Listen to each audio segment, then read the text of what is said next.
Mas, Mas, Ngapa neh iki turut kene iki? Ki kamu sing kodho gedhe gane kok cilik-cilik iki. Kowe iki kurang gedhe sakmene iki. Yo kan gedhe to apa tenan pintu ke? Tak wae sing 10 pintu. Kaya apa nek iki? Gedhitan apa kawi? Ha iki lho delok iki lho. Iki dawane iki 1,5 meter. Wah iya iya. Dhuwure 1,80 meter.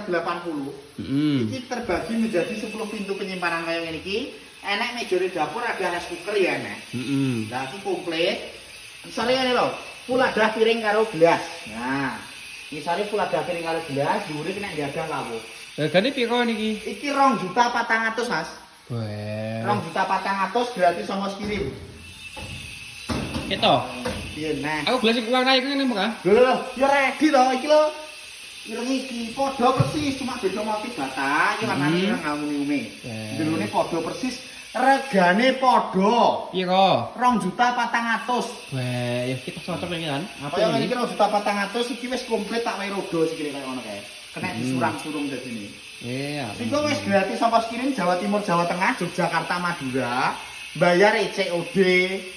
Lah ngene barang teko lagi dibayar ngono kae lho. Oke, sono. Nah, cara pesene gendah langsung japri nomor pemesanan ning Bali Dio Profil Arthur Mebel. Aneng HTTP Wami lah kuwi didudul langsung otomatis terhubung karo aku kok. Oke, no. Ayo milih putih apa ireng monggo terserah.